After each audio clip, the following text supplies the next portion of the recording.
Oo, totoo yan.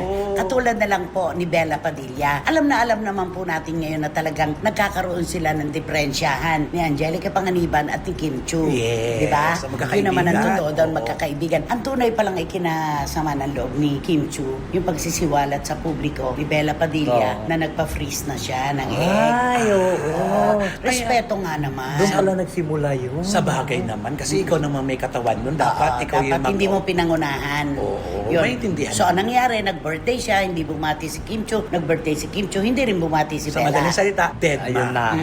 Oo. Ano yung tawag nila doon? Culture ano daw? Ayun ang nangyayari. Si Bella Padilla po ay nagkaroon ng cryptic post. Ayun. Ang sabi po niya, no one can defeat the person God chose to win. Tako, malalim yan. Ay, oo. Hindi mo kayang pabagsakin ang taong ginusto ng Diyos na manalo. Ay. Parang ganon. Ay, Ano yung pangalawa? Eto na. Eto na, meron din. Oh, may God forgive the people who tried to break me. Patawarin daw ng Panginoon ang mga tao na sinubukan siya at sinusubukan pang pabagsakin. Ay. Yan. Ano yung may isa niya? I'm proud of you for living. You made the right choice. Ayun, naku, sino kaya ang pinatamaan niya dyan? Oo nga, meron Sino eh. kaya? Alam mo, may I'm isip proud ko of you for living. You made the right choice. Sino kaya? Si Kim ang Parang diba, umiiwas na eh. umiiwas, Oo. diba? Pero alam mo, magdadalawang isip ka talaga dyan eh. Pero kung alam mo yung kwento kasi, alam mo yung patutunguhan nito eh. Tama, eto pa. Eto, matindi to. Eto. Drama at this age is embarrassing. Nakakaya daw po ang magdrama sa ganitong edad. Go make some money and find peace. Kumita ka, magtrabaho ka. Sana magkaroon ka ng kapayapaan ng kalooban. Ganun yun. Ay. May isa pa. Meron pa, everything you do comes back to you. Do good, be good. Ganun naman talaga. Ay, oo, alam mo yung karma yan. Ano mang Day. ginawa mo sa kapwa mo, babalik sa'yo ng maraming beses. Yes. Ang tawag po doon, retribution. Karma po yun. Kung maganda ginawa natin, babalik sa atin ng maraming beses. Pag mali naman, tayo ang parurusahan. Yes, kapag Parang nagtanim ka ganun. ng pangit, Ayun. mo, pangit din. At saka, eto, isahin na lang natin na mula doon sa no one can defeat the person God chose to win. Itong lahat ng mga naratibo niyang ito. Ikaw tatanungin kita mula sa puso, sino sa palagay mo ang kanyang pinariringgan dyan? Kasi di ba may pinagbago kay Kim, di ba meron naman siya nakaalitan sa production. Di ba na tinutukoy kay Si Baron, Si guys. Baron. Oo. Yan hindi naman para kay Baron kasi Hindi naman siya umalis eh. at saka parang alam mong malalim yung hugot nito na matagal na silang pinagsasamahan para sabihin niya yung ganyan. Diba? Maaari kung kay Kim yan. Kasi sila lang naman yung hindi nagkakaunawaan ngayon. Pero ng kay magkakaibigan. Angelica, wala pa kasi tayo naririnig. Wala kasi di ba sabi nga nila si Angelica nakakatawid. Nakakasama niya si Kim, nakakasama niya si Bella. Ikaw, Ay, sa tingin ko kasi hindi siya gagawa ng ganyang mga cryptic post kung wala sa pinapaano na tao. totoo Mayroon talaga yan. yun. May motibo. Oo. Ang bawat salitang binibitiwan natin, napakasimple. May motibo yan. Nagugutom ka, pupunta ka sa kusina. Pupunta ka sa CR, dudumi ka or iihi. Yes. Diba? Jijingle ka. Ano mang ginagawa natin, may kaakibat po yun na motibo. Kaya dito sa mga naratibo na ito ni Bella Padilla, meron eh. Kaya lang, ito yung tao na mahirap mong kapain kasi hindi mo alam kung sino sa dami ng nagagalit sa kanya ngayon. Oo, lalo na yung bandang huli, yung everything you do comes back to you. Do good, be good. Sino yun? Yung may ginawa sa kanya Na hindi maganda. Tapos parang, diba, kung iisipin mo magkakaibigan sila, parang okay naman sila. Doon no? naman sa I'm proud of you for living, you made the right choice. Parang sinasabi din niya, salamat naman at umalis ka na. Oo, Parang diba? gusto rin niyang umalis ka na nga. Oo, talagang ine-expect niya nang aalis na yan. Oo. At saka parang gusto rin niya. Oo. You made the right choice eh. Correct. Diba? Siya yung nag-ano doon. Meron siyang pansariling ito eh. Ito yung gusto niyang sabihin talaga na hindi niya masabi-sabi. Ang dami tuloy nagbigay ng reaksyon. Hala, Bella, ikaw pa ba ang pa-victim?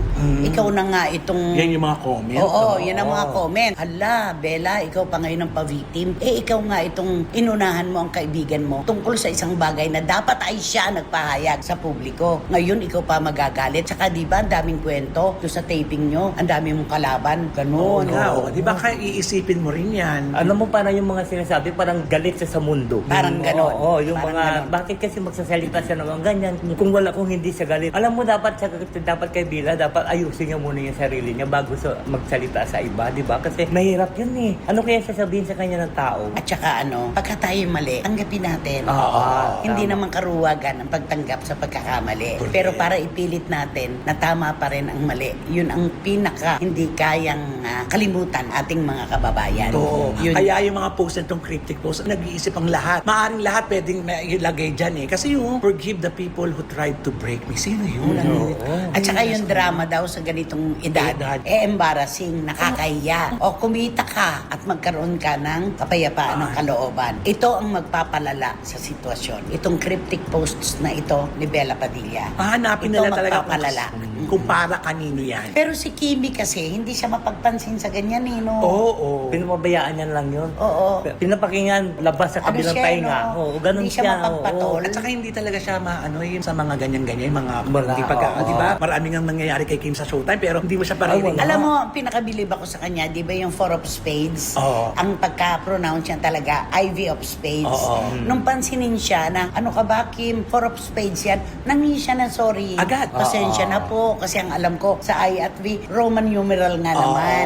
So akala niya, Ivy, ganon. Ganon ang masarap. Aaminin mo yung pagkakamali mo, pagkukulang mo, kalabisan mo, mas maiintindihan ka ng publiko. Correct. Pero pag ganito, maglalabas ka ng mga ganito na pahuhulaan mo pa kung sino dito yung tinutukoy mo, magpapalala ito. Oo, kasi hahanapin ng mga taong nakakabahan para kanino kayo. Oo. At saka para kung- kanino. Sino kaya ang pinapatutsadahan? At saka kung si Kim Chiu naman yun, sabihin na ng Kim Chiu sa kanya na naku, wala akong dyan ng panahon. Ang panahon ko ay tumulong na lang sa tao. Kung ang tinutukoy ay ang mga cryptic posts ni Bella Padilla na inuugnay ng ilang netizens kay Kim Chiu, mahalagang tandaan na kadalasan ay haka-haka lamang ang mga ganitong interpretasyon hanggat walang direktang pahayag mula sa mga taong sangkot.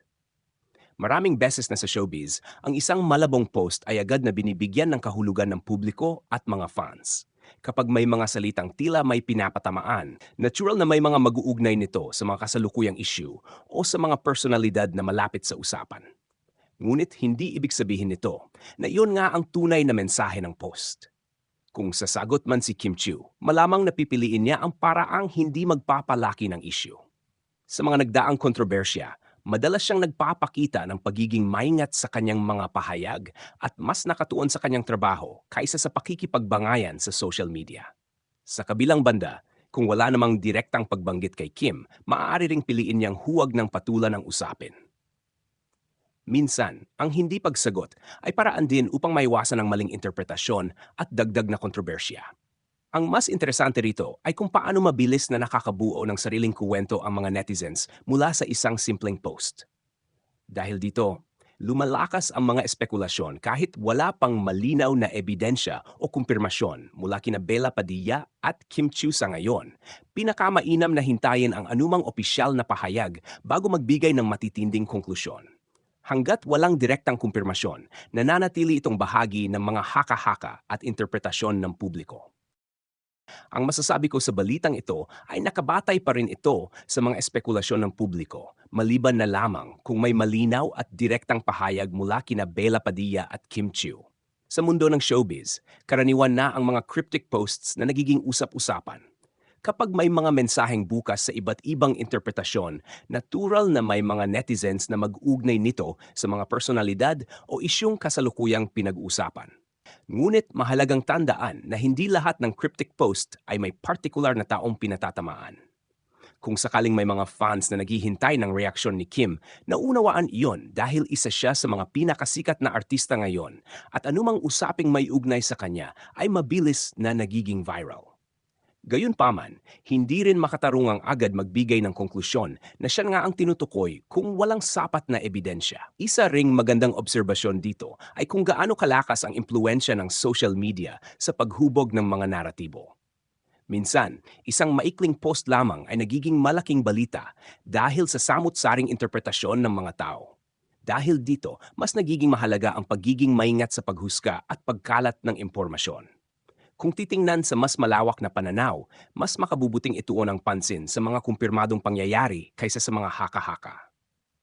Parehong may matagumpay na karera sina Bella Padilla at Kim Chiu at hanggat walang opisyal na paglilinaw, ang usaping ito ay nananatiling bahagi ng mga spekulasyon ng publiko. Sa huli, ang pinakamahalagang tanong ay hindi kung sasagot ba si Kim, kundi kung may totoong isyung dapat sagutin. Kung wala namang direktang paratang o kumpirmasyon, maaring mas mainam na hayaan na lamang ang mga pangyayari na kusang luminaw sa tamang panahon. Sa ganitong klase ng balita na umiikot sa mga cryptic posts ni Bella Padilla at ang posibleng pag-ugnay dito kay Kim Chiu, mas kapansin-pansin hindi mismo ang post kundi kung paano ito pinapalaki ng social media. Sa totoo lang, ang cryptic post culture sa showbiz ay matagal ng bahagi ng online behavior ng fans at netizens. Kapag may artista na nag-post ng makahulugang linya kahit walang binanggit na pangalan, automatic na gumagana ang imagination ng publiko. May mag-ugnay sa relasyon, may maghihinala ng tampuhan at may mag-aakalang may pinatatamaan. Dito nagsisimula ang ikot ng espekulasyon. Ang problema, sa puntong ito, nagiging story na ang haka-haka kahit wala pang aktwal na basehan. Kapag may pangalan na kasing laki ni Kim Chiu na nasasangkot sa interpretasyon, mas lalo itong lumalaki dahil sa kasikatan at active fanbase niya. Ganon din kay Bella Padilla na kilala rin bilang thoughtful at expressive sa social media, kaya bawat pahayag niya ay madaling bigyan ng malalim na kahulugan ng mga nakakabasa. Pero mahalagang linawin, ang cryptic post ay hindi automatic na patama. Maraming artista ang nagpo-post ng reflections, personal thoughts o kahit random emotions na walang target na tao. Ang problema lang, sa panahon ngayon, ang audience ay mabilis mag-connect ng dots, even kung walang linya na dapat pagdugtungin. Isa pang interesting dito ay kung paano gumagana ang collective interpretation. Kapag may isang netizen na nagbigay ng theory, susundan ito ng iba, hanggang sa maging accepted narrative na kahit wala pang confirmation. Sa ganitong paraan, ang simpleng post ay nagiging issue na parang may background story na agad. Sa kabilang banda, kung sakaling may tunay mang pinanggagalingan ang cryptic posts na ito, kadalasan hindi pa rin ito agad inilalabas ng mga artistang sangkot. Mas pinipili rin nilang manahimik o i-handle privately ang anumang personal o professional na issue. Kaya kung walang direktang pahayag mula kina Bella Padilla o Kim Chiu, nananatili ito sa larangan ng interpretasyon, hindi katotohanan. Sa mas malawak na perspektibo, magandang paalala rin ito kung gaano kalakas ang epekto ng social media sa paghubog ng public perception. Isang linya lang, isang emoji, o isang ambiguous post pwede nang maging headline. At kapag paulit-ulit itong nangyari, nagiging normal na sa audience ang assumption culture kaysa fact-check culture. Sa huli, mas mainam pa ring hintayin ang malinaw na pahayag bago magbigay ng konklusyon. Dahil sa showbiz, hindi lahat ng tahimik ay may meaning at hindi rin lahat ng may meaning ay para sa publiko. Ang maidadagdag pa rito ay mas malalim na usapin kung bakit mabilis kumakapit ang ganitong balita sa publiko. Kahit wala pang malinaw na ebidensya o direktang kumpirmasyon mula kina Bella Padilla at Kim Chiu, may tinatawag na parasocial thinking sa fans at netizens. Yung pakiramdam na parang kilala natin ang mga artista dahil sa exposure nila sa TV at social media. Dahil dito, kahit simpleng post lang nabibigyan agad ng emotional context. Halimbawa, kung si Bella ay mag-post ng reflective o emotional caption, may tendency ang iba na iugnay ito sa ibang kilalang personalidad kahit wala namang indikasyon. Ikalawa, ang algorithm ng social media mismo ay nagpapalala ng ganitong usapin. Ang mga posts na may controversial o mystery vibe ay mas napupush, mas kinakaklik at mas kinokomento. Kaya imbes na lumamig ang issue, mas umiinit pa dahil sa engagement. Ikatlo, dapat ding tingnan ang epekto nito sa mga artistang nasasangkot. Kahit walang direktang pangalan, kapag na-link si Kim Chiu sa isang issue, pwede itong magdulot ng pressure, lalo na kung maraming haka-haka ang umiikot. Ganoon din kay Bella Padilla na maaring ma-involve sa narrative na hindi naman niya intensyon. May isa pang mahalagang dagdag, sa ganitong mga sitwasyon, madalas nagiging truth by repetition ang social media. Kahit walang kumpirmasyon, kapag paulit-ulit na nabasa ng tao ang isang hinala, nagiging parang totoo na ito sa isip ng iba. Ito ang dahilan kung bakit ang maliliit na cryptic posts ay nagiging malalaking issue. Pero sa kabilang banda, hindi rin dapat i-dismiss ang posibilidad na ang mga artista ay may sariling personal na pinagdadaanan na hindi kailangang gawing public consumption. Hindi lahat ng emosyonal na post ay para sa intriga. Minsan, simpleng expression lang talaga ito ng nararamdaman sa araw na iyon. Ang mas healthy na approach sa ganitong balita ay balanseng pagtingin. Pakinggan ang usapan, pero huwag agad mag-conclude. Hanggat walang direktang pahayag mula kina Bella Padilla at Kim Chiu, mas tama pa ring ituring ito bilang online speculation kaysa aktwal na issue. Sa dulo, ang ganitong balita ay mas nagsasabi tungkol sa behavior ng online audience kaysa sa mga artistang pinag-uusapan.